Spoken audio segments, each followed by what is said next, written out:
नमस्कार. सर्वप्रथम लोणी व्यंकनाथ ग्रामस्थांना दीपावली आणि पाडव्याच्या माझ्या परिवाराच्या वतीनं मनापासून शुभेच्छा देतो. आणि काल झालेल्या ग्रामपंचायत निवडणुकीमध्ये आपण माझी धर्मपत्नी मनीषाताई नाहटा यांना विक्रमी मताधिक्यानं प्रथम महिला लोकनियुक्त सरपंच होण्याचा मान मिळवून दिलात. त्याबद्दल मी सर्व ग्रामस्थ महिला, ग्रामस्थ बंधू भगिनी आणि युवक सहकारी मित्रांचं मी माझ्या परिवाराच्या वतीनं मनापासून आभार व्यक्त करतो.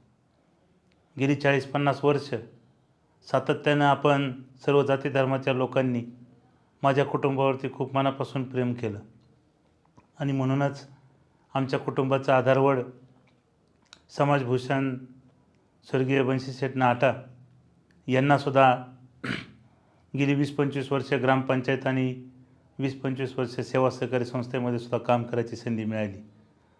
शेठजींनी श्रीगोंदा कृषी उत्पन्न बाजार समितीचं संचालक म्हणून सुद्धा त्या ठिकाणी काम पाहिलं. अशा प्रकारचा वसा आणि वारसा आमच्या कुटुंबाला या ठिकाणी चालून आला आणि शेठजींनंतर मी सुद्धा गेली 20-25 वर्ष लोणी व्यंकनाथ ग्रामपंचायत असेल, सेवा सहकारी संस्था असेल, कृषी उत्पन्न बाजार समिती असेल आणि पंचायत समिती असेल, अशा विविध संस्थांवरती त्या ठिकाणी काम करायचा प्रयत्न केला. आपण सातत्याने आमच्या कुटुंबाला त्या ठिकाणी विजय मिळवून दिलात आणि म्हणून निश्चितपणानं कालसुद्धा माझ्यानंतर आमची तिसरी पिढी समाजामध्ये या ठिकाणी काम करते. माझा मुलगा मितेश याला पण या गावाने मोठ्या मताधिक्याने निवडून दिलं आणि त्यांनीही उपसरपंच म्हणून गेली 5 वर्ष या ग्रामपंचायतीमध्ये काम करायचा प्रयत्न केला. माझी धर्मपत्नी मनीषा नाहटा हिलासुद्धा काही तांत्रिक कारणामुळं एका वार्डामध्ये फॉर्म ठेवावा लागला. त्याही ठिकाणी तिलासुद्धा विजय मिळवून देण्याचं काम या गावातल्या सामान्य माणसाने केलं आणि म्हणून निश्चितपणानं लोकांचे उपकार माझ्यासारखा लहान कार्यकर्ता कधी विसरू शकणार नाही. गेली 3 टर्म 3 ग्रामपंचायतीमध्ये 3 वेळा या ठिकाणी आपण आपलं पॅनल निवडून दिलं. लोणी कार्यकारी सेवा सहकारी संस्थेमध्ये गेली 15 वर्ष सातत्याने आपण माझ्यावरती विश्वास ठेवून त्या ठिकाणी संस्थेवर सुद्धा पॅनल निवडून देण्याचं काम केलं. 6 टर्म आपण माझ्यावरती विश्वास ठेवून या गावाचं नेतृत्व करायची संधी आपण मला मिळवून दिली, हे मी कधीही विसरणार नाही. आणि म्हणून आता आपल्याला कमी बोलून जास्त काम करावं लागणार आहे. गेली 20-25 वर्ष सातत्यानं आपण माझ्यावरती विश्वास ठेवून सेवा सहकारी संस्था असेल, ग्रामपंचायत असेल, स्थानिक स्वराज्य संस्था असतील, याच्यामध्ये आपण मला काम करायची संधी दिलीत आणि म्हणून आता उद्याच्या काळामध्ये आपल्याला अधिकचं काम करून या ठिकाणी निश्चितपणानं तुमची मनापासून या ठिकाणी सेवा करून आम्ही जो आपल्याला शब्द दिलेला आहे तो पूर्ण करण्यासाठी मी उद्या कटिबद्ध आहे. या ठिकाणी निश्चितपणानं आपण आम्हाला मदत केली म्हणूनच काल सगळे विरोधक एकत्र आले. अतिशय त्या ठिकाणी मोठ्या प्रमाणामध्ये त्यांनी सर्व प्रकारची ताकद लावली. तालुक्यातले नेते मंडळी कोणी बरोबर राहिली नाही, स्थानिक सहकारी कोणी बरोबर राहिले नाही, तरीसुद्धा आपण माझ्यावरती विश्वास ठेवून हा पॅनल मला निवडून दिलात आणि म्हणून तुमचं हे उपकाराचं ओझं माझ्यासारख्या लहान कार्यकर्त्याच्या खांद्यावरती आहे आणि उद्याच्या काळामध्ये त्याची परतफेड करायचं काम निश्चितपणाने मी सर्वांच्या सहकार्याने करेल अशा प्रकारचा आपल्याला विश्वास देतो. ही निवडणूक खऱ्या अर्थानं एक वेगळी निवडणूक झाली आणि ही ऐतिहासिक आणि क्रांतिकारी अशी निवडणूक झाली. कारण कालच्या निवडणुकीमध्ये या ठिकाणी मोठ्या प्रमाणावरती अर्थकारण झालं, परंतु मी आपणा सर्वांना सांगितलं होतं की माझ्याकडे कुठल्याही प्रकारचे पैसे नाहीत, मला मत नको, मला माझ्या कामाची पावती पाहिजे आणि निश्चितपणानं बिगर पैशाची मी माझ्या राजकीय आयुष्यातली पहिली निवडणूक केली आणि ती आपण या ठिकाणी मला मोठ्या फरकानं त्या ठिकाणी आपण निवडून दिली आणि म्हणून खऱ्या अर्थानं मी व्यक्तिगत माझ्या परिवाराच्या वतीनं आपल्या मनापासून या ठिकाणी आभार व्यक्त करतो. पैशाबरोबर कार्यकर्ते कोणी बरोबर राहिले नाहीत. माझ्याबरोबर जे माझे सहकारी होते, जे आपले पक्षाचे नेते होते, ते सुद्धा सर्व या ठिकाणी ऐन निवडणुकीच्या काळात मला या ठिकाणी सोडून गेले. सामान्य माणसाच्या जीवावरती ही निवडणूक त्या ठिकाणी मी करण्याचा प्रयत्न केला आणि निश्चितपणानं सामान्य माणसाच्या बळावरच या ठिकाणी आपण मला या ठिकाणी मोठ्या प्रमाणात ताकद देऊन ही निवडणूक जिंकण्यासाठी आपण मला मदत केलीत आणि माझी धर्मपत्नी ही 5 वार्डामध्ये 6 पैकी 5 प्रभागामध्ये पुढे राहिली आणि त्या ठिकाणी तिला मोठा विजय या ठिकाणी मिळवता आला. अनेक अडचणी होत्या, पैशाची अडचण होती, कार्यकर्ते बरोबर राहिले नाहीत. त्याचबरोबर माझी मिसेस मनीषा नाहटा हिच्या पायाचं लिगामेंट तुटलं, ती व्हीलचेअरवरती होती अशा अवस्थेमध्ये सुद्धा तिला गावामध्ये कुठेही प्रचार करता आला नाही.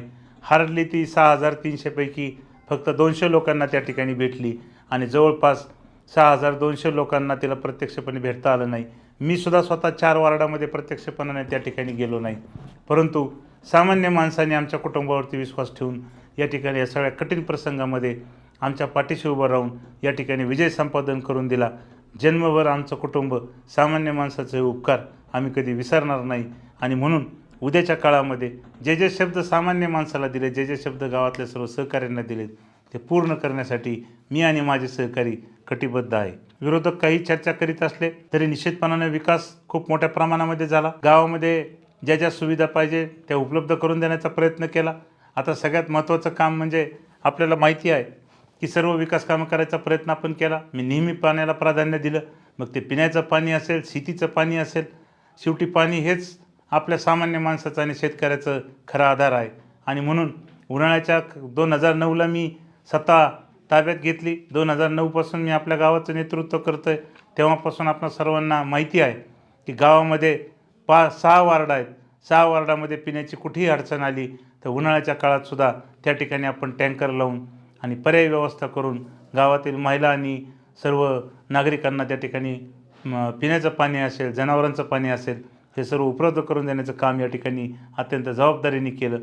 शेतीच्या पाण्यामध्ये सुद्धा उन्हाळ्यातले रोटेशन आल्यानंतर कुकडीचं धरणाचं पाणी या ठिकाणी 132 पासून कुकडीच्या लाभधारक शेतकऱ्यांना मिळालं पाहिजे यासाठी मी जातीने लक्ष दिलं आणि बऱ्याच वेळा संघर्ष केला, बऱ्याच वेळा आंदोलनं केली आणि त्या ठिकाणी शेतीचं पाणीसुद्धा शेतकऱ्यांना मिळालं पाहिजे ही भूमिका त्या ठिकाणी आपण अत्यंत प्रामाणिकपणे पार पाडली.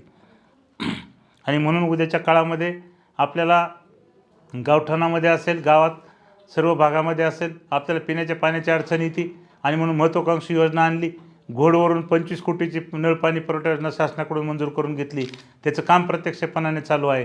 मी आपल्याला विश्वास देतो की 1 वर्षाच्या आत घोडच्या पाणी नळपाणी पुरवठा योजना पूर्ण करून प्रत्येकाच्या दारात आर ओ प्लॅनचं फिल्टर पाणी देऊन त्या ठिकाणी सर्वांना पिण्याच्या पाण्याची सुविधा उपलब्ध करून देण्याचं काम या ठिकाणी आपण करणार आहे.